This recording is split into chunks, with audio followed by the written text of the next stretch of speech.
আসসালামু আলাইকুম। আপনারা সবাই কেমন আছেন? আশা করছি অনেক অনেক ভালো আছেন। আমরাও আল্লাহর অশেষ রহমতে ভালো আছি। দেশে বিদেশে যে যেখান থেকে আমার ভিডিওটি দেখছেন সবাইকে জানাই অনেক অনেক শুভেচ্ছা। আর ভিডিওর শুরুতেই বলে রাখি একটা কথা যে আপনারা একটা লাইক দিয়ে তারপর ভিডিওটি কন্টিনিউ করা শুরু করবেন। আপনাদের একটা লাইক কিন্তু আমার জন্য অনেক মহামূল্যবান। তাই মহামূল্যবান লাইকটি অবশ্যই দিয়ে নেবেন, তারপর ভিডিওটি দেখা শুরু করবেন। আর যদি আমার ভিডিওটা ভালো লেগে থাকে তাহলে অবশ্যই আপনারা শেয়ার করে দিবেন আর হচ্ছে সাবস্ক্রাইব করে দিবেন। সাবস্ক্রাইব করে দিয়ে আমার পাশে থাকবেন। তাহলে আমি যখন ভিডিও আপলোড করব তখন কিন্তু আপনাদের নোটিফিকেশনে আমার ভিডিওটি চলে যাবে। তো আশা করি সবাই বুঝতে পেরেছেন। আর এই তো শুক্রবারের আয়োজন যা হচ্ছে এটা হচ্ছে পরোটা, ডিম ভাজা বাইরে থেকে আনিয়েছি। হোটেলে নাস্তা খাবো আজকে। ছুটির দিন বলে ভাবলাম যে হোটেলে নাস্তা খাই। আর এখানে এই যে ভাজি ছিল তো ছেলেদেরকে দিয়ে দিলাম এক, এক করে। আর আজকে রান্না করব ছুটির দিনের জম্পেশ খাওয়া-দাওয়া হচ্ছে। তো মুরগি রান্না করব আলু দিয়ে, আর হচ্ছে পোলাও রান্না করব। খুব সুন্দর করে ঝরঝরা করে একদম পোলাওটা রান্না করব। ঝরঝরাই হয় আমার পোলাও। তারপরেও মানে আরেকটু পারফেক্ট করার চিন্তাভাবনা আছে। আসলে যতই রান্নাবান্না করি না কেন, চিন্তাভাবনা কিন্তু থাকে যে আরেকটু ভালো করব, আরেকটু কিভাবে ভালো করা যায়, আরেকটু টেস্ট করা যায় কিভাবে, এইসব চিন্তাভাবনাই আরকি থাকে। কারণ যেহেতু রান্নাবান্না করি, গৃহিণী একজন আমি, তাহলে সব দিক সবসময় ভালোটাই দেওয়ার চেষ্টা করব পরিবারকে, নিজের জন্য। তো এগুলাই চিন্তাভাবনা। আর আমিও মনে করি যে সবারই আসলে ভালোটা দেওয়ার চেষ্টা করা উচিত। তাহলে কিন্তু এতে মনও ভালো থাকে আর সকলের থেকে কিন্তু পরিবারের সবার কাছ থেকে কিন্তু প্রশংসা পাওয়া যায়। তো যাই হোক, এখানে আমি এই যে আলু নিয়ে নিয়েছি, সবকিছু কাটাকাটি করে নিচ্ছি। কাটাকাটি করাটা কিন্তু ভীষণ একটা ঝামেলার কাজ। আর অবশ্যই ভিডিওটা ফুল ওয়াচ করার চেষ্টা করবেন, ফুল ওয়াচ করে দিবেন। আমার জন্য কিন্তু অনেক ভালো হবে, অনেক উপকার হবে। আর আপনাদের একটা লাইক কিন্তু আসলে আমার আরও অন্যান্য আপু আর ভাইয়াদের কাছে কিন্তু পৌঁছে দেবে। এর জন্যই কিন্তু এভাবে করে আসলে বলতে হয়। তো যাই হোক, এখন আমি কাটাকাটিটা করে নিচ্ছি। আর শুক্রবার দিন তো মানে ছুটির দিন। আ অপ স্কুল কলেজ নেই আসলে, স্কুল নেই, বন্ধ। সবারই আরকি যাদের স্কুল কলেজ থাকে এগুলো তো বন্ধ। তো আমার তো আবার স্কুল বন্ধ ছেলেদের। তো এতে কিন্তু আমার জন্য ভালোই হয়। আমি আস্তে, আস্তে করে সবকিছু কাজগুলো করে নেই, গুছিয়ে নেই। তো এইভাবেই চলছে সবকিছু। আর আমার কিচেনটা কিন্তু একদমই মানে ছোট। তো অনেকে অনেকভাবেই নিতে পারেন। আসলে আমার কিচেনটা কিন্তু টাইলস করা না। আমার কাছেও ভালো লাগে না। কিন্তু কিছু করার নেই। যেহেতু থাকতে হবে, থাকছি এই তো। আর চিন্তাভাবনা আছে পরবর্তীতে বাসাটা চেঞ্জ করার। দেখা যাক কতটুকু কি করতে পারি। তো সবকিছুই আপনাদের সাথে শেয়ার করব। যেহেতু আমার একটা পরিবারের পরে কিন্তু আপনারাও একটা আমার আসল পরিবার। তো সবকিছুই ইনশাআল্লাহ আপনাদের সাথে শেয়ার করার চেষ্টা করব। আর শেয়ার করব যতটুকু পারি ততটুকুই। আর এই যে এখন ধোয়াধুয়িটা করে নিচ্ছি। আসলে টাইলস করা বাসা, টাইলস করা কিচেন সবকিছুই কিন্তু আসলে সুন্দর লাগে, খুব ভালো লাগে। আর এই যে পেঁয়াজটা ছিলে নিয়েছি, সুন্দর করে এখন ধুয়ে নিচ্ছি। তো যাই হোক, এভাবেই চলছে সবকিছু। আর কি বলবো, শরীর তো আসলে হঠাৎ করেই মানুষের অসুস্থ হয়ে যায়।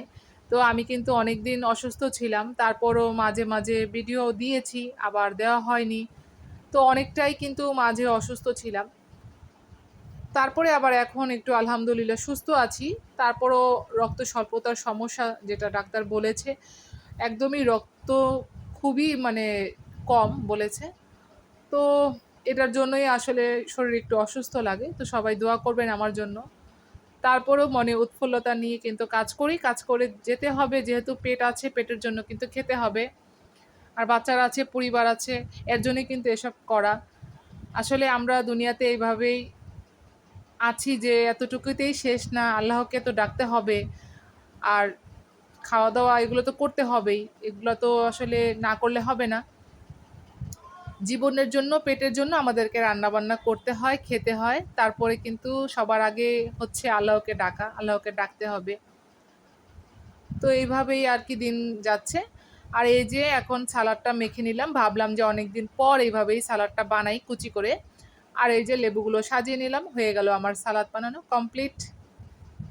তো ১ম এ সালাদটা তো করে নিলাম। আর এই যে চিকেনটা কিন্তু আমি অফ ক্যামেরাতে ধুয়ে নিয়েছিলাম। আর পেঁয়াজও কিন্তু কাটাকাটি করা হয়ে গেছে। আর এখন তেলে পেঁয়াজ দিয়ে দিলাম। তো মুরগিটা রান্না করব। আমার বেশি একটা ভালো লাগে না মুরগি খেতে, ছেলেরা তো ভীষণ পছন্দ করে, কিন্তু মুরগিটা ভালো লাগে, পোলাওর সাথে ভালো লাগে, ভাতের সাথে বেশি একটা ভালো লাগে না, পোলাওর সাথে হালকা পাতলা ভালো লাগে, অতটা না। কিন্তু আমার পছন্দ হচ্ছে গরুর গোশত। গরুর গোশতটা যদি কোরবানির হয় তাহলে কিন্তু পোলাও দিয়ে কিন্তু অনেক মজা লাগে। ঈদের দিন কিন্তু খাওয়া হয়েছিল, সেটা অনেকই ভালো হয়েছিল। আর কোরবানির গোশত তো সেটা প্রশংসা করার আসলে মানে কোনো আসলে তুলনাই নেই, অনেকই মজা লাগে। কেনা বাজারের গরুর গোশত তো আসলে ভালো লাগে না অতটা, কিন্তু কোরবানির গরুর গোশত কিন্তু অন্যরকম একটা টেস্ট, অন্যরকম স্বাদ। তো যাই হোক, এখন চিকেনটা দিয়ে দিলাম, এখন ভালো মতো কষিয়ে নেব। যত কষাবো চিকেনের গন্ধটা কিন্তু চলে যাবে, থাকবে না। আর এই তো সুন্দর করে একদম লেগে যাচ্ছিল, এরকম করে কিন্তু কষাবো। তারপরও অতটা যেন লেগে না যায়, পুড়ে না যায়, সেদিকে খেয়াল রাখতে হবে, না হলে কিন্তু আবার খাবারের স্বাদ নষ্ট হয়ে যাবে। তখন আবার পরিবারের সবাই বলবে যে কি রান্না করেছো, আসলে ফ্যামিলির জন্যই তো এইসব করা, আর নিজের জন্য যেটা বললাম এতক্ষণ আর কি। আর এই যে এখন কষিয়ে নিচ্ছি, গ্যাস কিন্তু একদমই নেই। ঈদের এই তো ঈদের তো 7 দিনের মতো, ঈদের পরে 7 দিনের মতো গ্যাস ছিল, এখন একদমই নেই। 12টা বেজে গেছে, আমার অবস্থা একদম শেষ।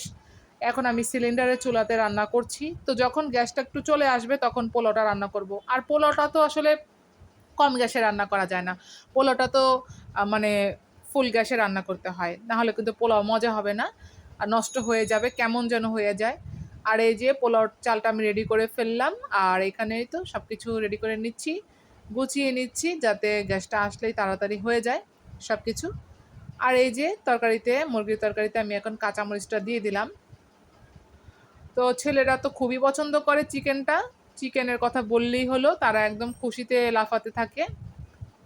তো ওদেরকে আসলে মানে দেখা যায় যে ঘন ঘন চিকেন দিলেও ওরা বিরক্ত হয় না, চিকেনটা খুব মজা করে খায়। বিশেষ করে বড় ছেলে চিকেন অনেক পছন্দ করে, আর ছোট ছেলেও পছন্দ করে, কিন্তু ছোট ছেলে মাছটা বেশি পছন্দ করে, বেশি পছন্দ করে মাছ, আমার মতো। তো আমিও কিন্তু মাছটা বেশি পছন্দ করি, মাছ ছাড়া একদমই মনে হয় মাছ খাওয়া যায়, মানে সপ্তাহে 6 দিন তো মাছ আমাকে খেতেই হবে, আর একদিন না খেলেও চলে, কিন্তু মাছ ছাড়া আমার একদমই চলে না। একটা কথা আছে না, মাছে ভাতে বাঙালি, আসলেই মাছে ভাতে বাঙালি, আমি সত্যিকারের বাঙালি। তো যাই হোক, এখানে আমি চালটা ধুয়ে নিচ্ছি, আর সুন্দর করে ভালো করে ধুয়ে নিচ্ছি, কারণ অনেক কিন্তু এই যে ঘোলা পানি বের হচ্ছে, তো আমি অনেক ভালো করেই ধুই, না হলে আমার কাছে কেমন যেন লাগে। অনেকেই আছে দুই ধোয়া দিয়ে দেয়, দুই ধোয়া দিয়ে কি পোলাওর চাল রান্না করা যায় নাকি আবার। তো যাই হোক, এখানে আমি এই যে রান্নাটা হয়ে গেছে আমার চিকেন আলু দিয়ে, এখন আমি জিরার গুঁড়াটা দিয়ে দিলাম, অফ ক্যামেরা না, সরি, জিরার গুঁড়াটা দিয়ে দিলাম। এই তো রেডি হয়ে গেছে। তো এইখানে আমি আবার তেলে পেঁয়াজ দিয়ে দিলাম, গ্যাস কিন্তু চলে এসেছে। তো এখন আমি পোলাওটা রান্না করে নেব, একটু বেশি করে পেঁয়াজটা দেব পোলাওতে, মানে চাল অনুযায়ী পেঁয়াজটা দিলে কিন্তু সুন্দর হয়। যখন পেঁয়াজটা লাল হয়ে যায়, চালের সাথে মিশে যায়, কালারটা কিন্তু অনেক সুন্দর আসে। বেশি পেঁয়াজ দিলে কিন্তু কালারটা সুন্দর আসে, কারণ তখন তো পেঁয়াজটা বেশি হয়ে যায়, লাল হয়, পোলাওর সাথে মিলে দেখতেও খুব সুন্দর লাগে। আসলে একটা খাবার কিন্তু আসলে রান্না করলাম এতেই হয়ে গেল না, রান্না করার সাথে কিন্তু দেখতে সুন্দর হতে হবে, তাহলে কিন্তু খাওয়ার রুচিবোধটা আসে। আর রুচিবোধটা আসলে কিন্তু আমরা সেটাকে তৃপ্তি করে মজা করে কিন্তু খেতে পারি। এই তো আদা রসুন দিয়ে নিলাম, আর এই যে কষিয়ে নিলাম, আর এখন চালটা দিয়ে দেব। তো যাই হোক, এক হাতে ক্যামেরা নিয়ে কাজগুলো করছি। তো চালটা দিয়ে দিলাম, তারপরে এই যে সুন্দর করে এখন আমি এটাকে ভেজে নিব, ভাজাভাজি করে নিব, ভালো করে ভাজবো, যত ভাজবো ততই কিন্তু মানে পোলাওটা ঘ্রাণ হবে, সুন্দর হবে। চমৎকার একটা পোলাও হয়েছে, হাজবেন্ড খেয়ে বললো যে রাত্রে যে এত সুন্দর ঝরঝরা পোলাও বানিয়েছো, আসলে অনেক সুন্দর হয়েছে। আর ঝরঝরাই হয়, তো ওই দিন আর কি বললো যে অনেক ঝরঝরা হয়েছে। আর আমার পোলাওটা কিন্তু আসলে অন্যরকমই হয়, আসলে নিজের প্রশংসা নিজে করব না, আমার আম্মুও বলে যে মানে তোমার পোলাওটা অনেক মজা হয়, আমার আম্মুর কথা বলছি, মানে বলে যে দেখতে অনেক সুন্দর হয়, অনেক ভালো হয় তোমার পোলাওটা, এত সুন্দর করে ঝরঝরা করে করো। আর আম্মু যে এরকম করে প্রশংসা করে, আমি কিন্তু আমার আম্মুর কাছ থেকেই শিখেছি।